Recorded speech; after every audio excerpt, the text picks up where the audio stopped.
you go bankrupt. And there's a penalty for bankruptcy. Your credit sucks. You're very difficult to get a loan. Very, very difficult for people to trust you again. You have to earn that trust back. And even then, it's always going to be a stain on your record. It's absolutely, he needs money. You think he's going Once broke? again, come on.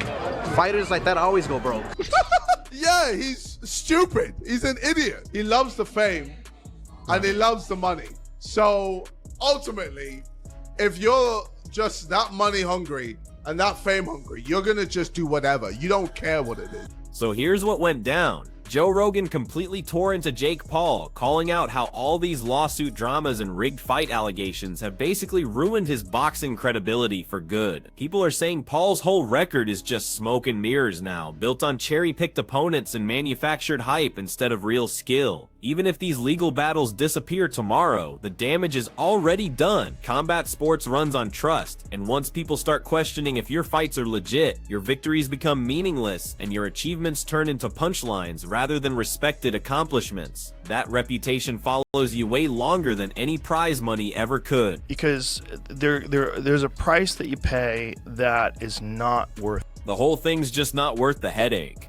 Speculation about staged fights went completely crazy after Jake Paul stepped in with Anthony Joshua, with viewers calling out weird stuff they noticed during the entire show. People couldn't wrap their heads around how Jake managed to hang in there longer against Joshua than Francis Ngannou did, considering the insane difference in fighting experience and raw power. What was supposed to be this epic showdown between an internet celebrity and a legitimate former heavyweight king turned into a conspiracy theory goldmine, with everything from suspicious training clips and sketchy betting patterns to loudmouth analysts screaming that the whole thing was pure entertainment instead of actual competition. We're a week away from Jake Paul versus Anthony Joshua. What have we got here? As I look at it, for the fans, it put boxing still on the map because it keeps boxing relevant. Having exhibition fights like this, different celebrities and different things like that. I look at it as a fun thing for fans and stuff like that. I don't really take it seriously, because we in the business of boxing. That right there is just exhibition stuff. But I'm hearing they say it's a real fight. But yeah, it's a real fight because both guys are getting in a fight. I'm still the one that be thinking certain things are scripted as well too. So, but we'll see. I always say may the best man win, and main thing about it, may those guys go in there and have a hell of a lot of fun. This is what's really wild about it. Fight analysts keep calling this matchup completely ridiculous, pointing out the massive gap in background, physical presence, and fighting credentials between Paul and Joshua, with most people treating the whole event like a circus act instead of serious competition. Here you've got some content creator with a 12-1 boxing record climbing into the ring against a guy who held world championship belts twice and has battled the best fighters on the planet his entire professional life. Most experts are calling this pairing totally one-sided, viewing Paul as nothing more than an easy payday instead of a real threat, which just adds more weight to the theory that this whole thing was designed for views rather than athletic competition. Jake Paul, fake Paul I call him, against Anthony Joshua. Massive unit, two-time world champ, still got a big punch. I think he's mentally fragile at world level if he goes against the big guns because of the knockout, especially the Bois knockout when he got fucking splattered. You know what I mean? In round 5, and he got hurt early on and then got done. And he's not been in the ring for 13 months. Yeah. But can you see a world in which Jake Paul is competitive in this fight? No. No. Simon Jordan threw even more gasoline on this fire by straight up saying Anthony Joshua could have ended Jake Paul whenever he wanted, but chose not to. Jordan's theory was that the fight needed to go the distance to keep Netflix happy, not the boxing world. He argued that Joshua's strength, knowledge, and precision were so completely beyond anything Paul could handle that an instant knockout would have killed the entertainment value and streaming metrics. The fight supposedly required multiple rounds, suspense, and back-and-forth action to make the huge platform and worldwide viewership worth it. Jordan didn't bring receipts for these claims, but his statements matched exactly what tons of fans were already thinking. When massive paychecks and streaming powerhouses like Netflix get involved, the show business side can secretly become more important than genuine athletic competition, making everyone wonder just how authentic the whole thing really was. Look at it. Jake Paul posted on Twitter after the fight, jaw broken, heart and balls intact. That's a good thing. Time to rest, recover, and return to cruiserweight.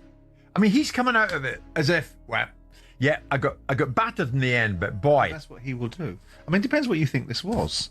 I mean, I never felt it was anything other than entertainment. I'm not surprised that it... I mean, Anthony Joshua could have knocked Jake Paul out anytime he wanted to. He didn't want to. So why didn't he? Because, well, when you're on a platform like Netflix that turns one-part episodes into a 6-part series, why would you think that part of their entertainment model is to have a 30-second fight? Why? You watch a Netflix series, you can watch it and you can go, well, I get the gist of it. Why have you got to turn it into 10 episodes? Because I'm dying with boredom after episode. Are you telling me that Netflix probably emphasised, listen guys, take this as long as you can? Anthony Joshua didn't step, irrespective, I sat to all these guys, whether it be Spencer or Paul Smith, talking about the fact that Jake Paul couldn't run, didn't have the footwork to be able to move around the ring and get away from Anthony Joshua. Once everything wrapped up, Ryan Garcia jumped on social media with some pretty direct and attention-grabbing thoughts that got the boxing community talking. Garcia posted that even though he gave Paul props for trying, he also threw out a harsh comparison featuring Gervonta Davis, another big name in the sport. Garcia's post read that he believed Gervonta would have handled Paul even more brutally, hinting that Davis would have landed harder shots or finished the fight with even more authority than Joshua managed to. Most professionals sided with Garcia on this take, agreeing that what they witnessed wasn't top-tier boxing. Even with the fight in the rearview mirror, people are still ripping apart the decision to book it, with plenty of voices saying the Anthony Joshua versus Jake Paul matchup should have been scrapped before it ever got approved. I mean, look, fair play to Jake Paul. He has a lot of guts, and the fact that he wasn't carried out of this fight on a stretcher, you know, certainly I guess you can say is a positive. But what did I think about this? What did I think about Mike Tyson versus Jake Paul? Look, it felt like Anthony Joshua carried him. It felt like Jake Paul brought in as much of a negative anti-style as possible, circling away, constantly holding Joshua, constantly falling to the ground. Again, while you're certainly going to give respect for the YouTube star turned fighter for having the guts to put on this type of show and to stand in there for as long as he did until a clean right hand in the corner when Paul was absolutely exhausted, dropped him and ended the fight. This is not elite boxing. And we knew that coming in, but if these fights are going to be sanctioned as official fights, like the Mike Tyson fight from last year, like this one, making these worries even worse, Oscar De La Hoya spoke about Jake Paul's earlier showdown with Mike Tyson, hinting that bout was rigged too. He claimed that Paul basically bought Tyson off to guarantee himself another victory for his highlight reel, and pointed out how many fight breakdowns showed Tyson clearly pulling his punches and not bringing the killer instinct everyone expected from a real professional fight. De La Hoya made it clear this wasn't just a one-time thing, suggesting Paul's entire career follows this same playbook of manufactured results. About how staged this fight was. I do believe it was scripted. What? And I believe that Tyson was certainly held back. What? Look, I'm a fighter and I can see it. It goes on the record. What? And it was sanctioned. What? So Jake Paul paid to get the W on his record? Bruh. For what?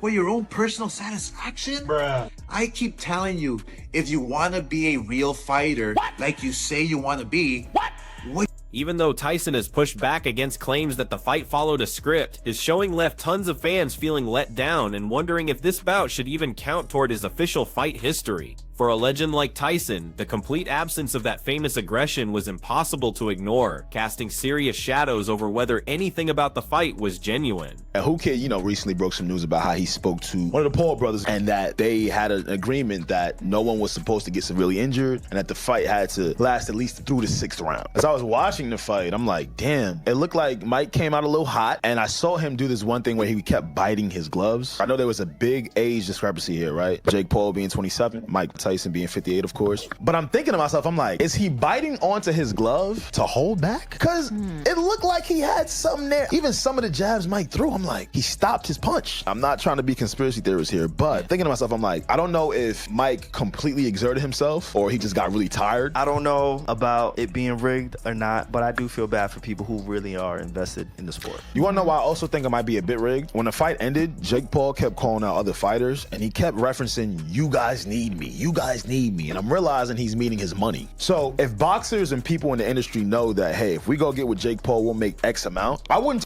get that completely off the discussion. During Jake's clash with Tyson, tons of critics called out weird contract terms that seemed designed to help Jake succeed. Most notably, there was supposedly a penalty clause that would cost Tyson serious money if he knocked Paul out too quickly. This sparked major questions about whether the fight's result was shaped by legal paperwork instead of actual fighting ability.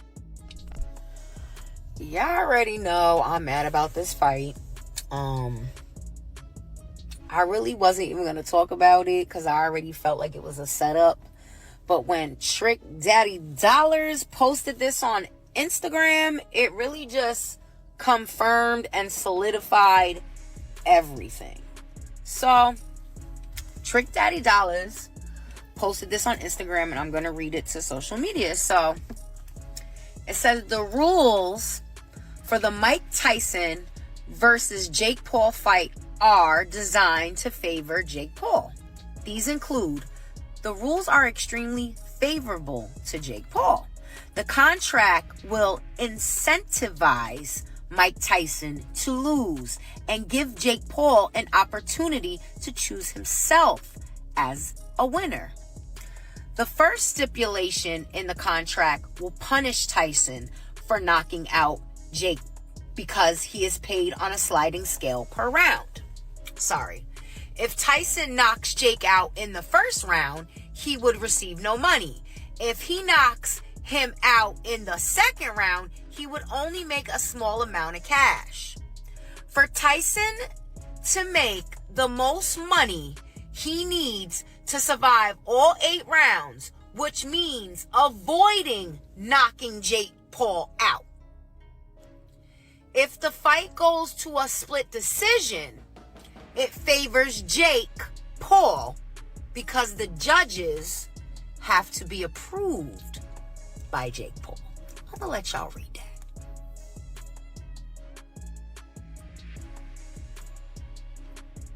I knew it was a setup. Because you know what? Mike Tyson had a lot of open air opportunity to smash Jake Paul.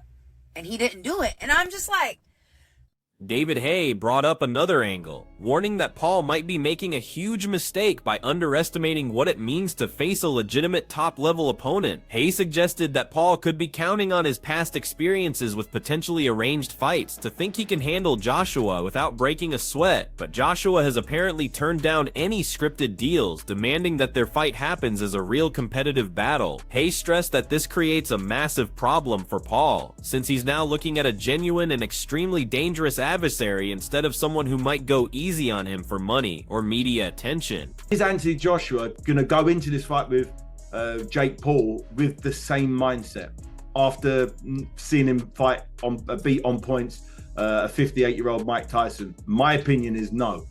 I think he feels zero fear in this fight. He's in a unique situation where he's going into a boxing ring with someone he doesn't believe deserves to be there. So is he going to be paying the price in training? Is he going to be getting those early nights? Is he going to be pushing himself in sparring to get the very best out of himself like he did for the Ngannou fight?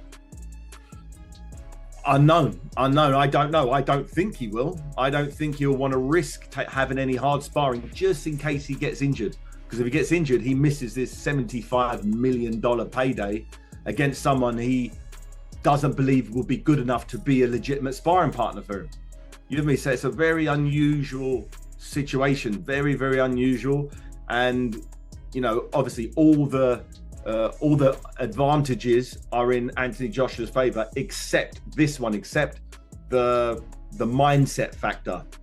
Jake Paul has nothing to lose. He's got everything to gain. Him reaching round 3, round 4 is a win, in my opinion, and in many people's opinion. If Anthony Joshua doesn't detonate his right hand or a jab off of Jake Paul in the first 30 seconds, minute, and put him in problems, you know, some people will feel that he's underachieved or he let boxing down. You know, people don't consider Jake Paul a real boxer because he's got such a big profile on social media. And he's got that background that he's come from. But he's dedicated himself to the sport for... The past half decade has been building to this. Critics like Chael Sonnen are dropping completely unfiltered takes on Jake Paul's fighting career, refusing to soften any punches. He makes it crystal clear that when you stack Jake Paul up against Anthony Joshua, there's absolutely no contest. Even with all those training videos flooding the internet, Jake still looks like he's learning the basics rather than preparing for battle. Sonnen points out that the clips actually expose his lack of experience, showing someone who's still working on fundamentals instead of getting ready to face a battle-tested former heavyweight king. In Sonnen's view, the difference in technique, power, and fighting intelligence is blindingly obvious, proving that Jake is nowhere near equipped to deal with someone operating at Joshua's level. Because people do this all the time. They'll be real dicks about it. Some guy will look great on the mitts. They'll go, well, the mitts doesn't count. It's like, well, it kind of does count. If I have you working out on the mitts from a year ago, and I have a new tape today, and I can juxtapose those, I actually can see some timing. I actually can see some speed. I actually can see some footwork. I can see some power, and I can compare it. Now, Jake is in a wildly difficult spot. Boxing is unlike, by example, track and field. Track and field is all about personal records. You do not need to be faster than the guy standing next to you. Right? Now you can win and you can get trophies on that, but it's not actually your goal that your coach is working on you with. You just today want to be faster, throw further, jump higher than a previous version of yourself. Boxing doesn't work that way. It is straight. It doesn't matter how good you are. It is 100% comparative to how good is this guy. I understand that.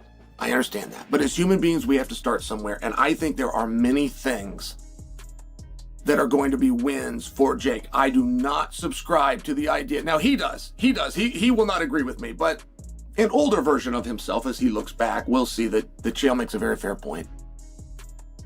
There's a number of things that are going to be wins or not for Jake. Now, Joshua's got one.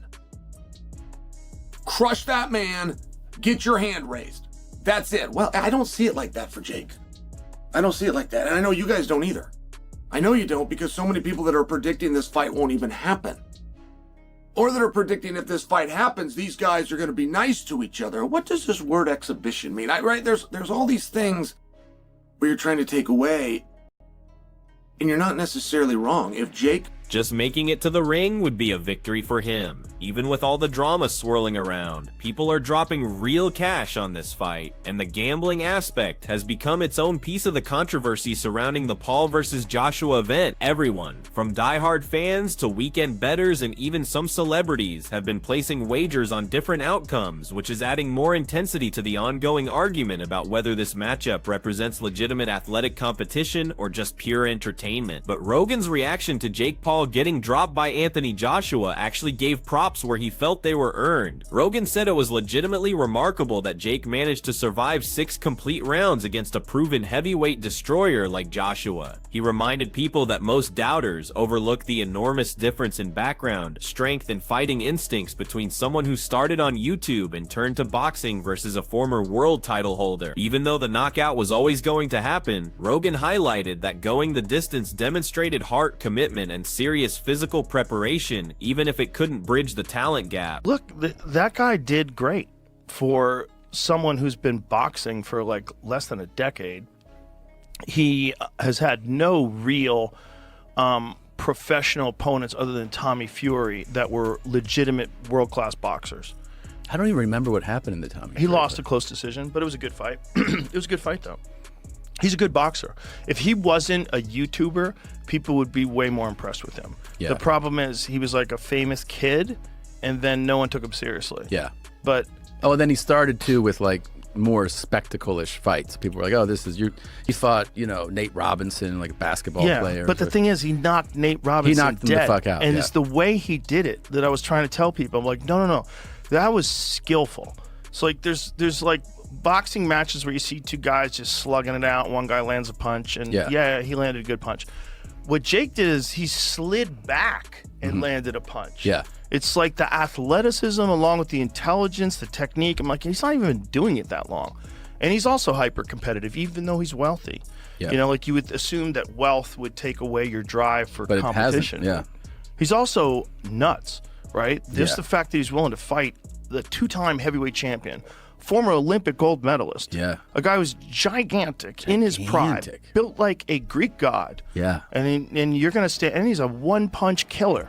And you're going to stand in front of that guy, and he avoided shots till the 6th round. He just started getting tired. Yeah, his movement in that fight was crazy. It was very good. Yeah, it was very good. He was really keeping him moving around the whole ring, and then you can't afford to get tired. You can't get That's tired. the thing is, like, he gets tired in a lot of his fights in the later rounds. You should really sort that out, because if he had a much bigger gas tank, like if he was training with like some of these elite world-class strength and conditioning coaches and just worked on his cardio, he'd be beating way more guys. You think so? Absolutely, 100%. Rogan gave Paul credit for showing heart during the fight, but he cautioned that absorbing punishment like the hit that broke his jaw in multiple places can cause permanent damage and shouldn't become a pattern. He emphasized that the physical and mental costs in fighting sports usually aren't worth the financial rewards and celebrity status, pushing Paul to prioritize his long-term well-being over chasing more dangerous opponents. Rogan warned him that there's always a price for taking repeated beatings, including possible brain damage and mental health issues, and suggested he should think seriously about walking away from the sport instead of risking additional serious injuries. Bro, he got hit with a bomb. Breaks his jaw in 2 places. The thing is, I would hope that he recognizes is right now he's doing great and he's only, whatever he is, 28. There's a price that you pay that is not worth it. And that price is a severe brain imbalance that's going to lead you to addiction. That was real damage. The inside of your head. There's a lot of damage going on in there too. If he doesn't have your respect after that fight, that guy did great for someone who's been boxing for like less than a decade. He's got nothing but respect for me. Do you think Jake Paul's fights are really scripted, or is it all hype? Drop your thoughts in the comments.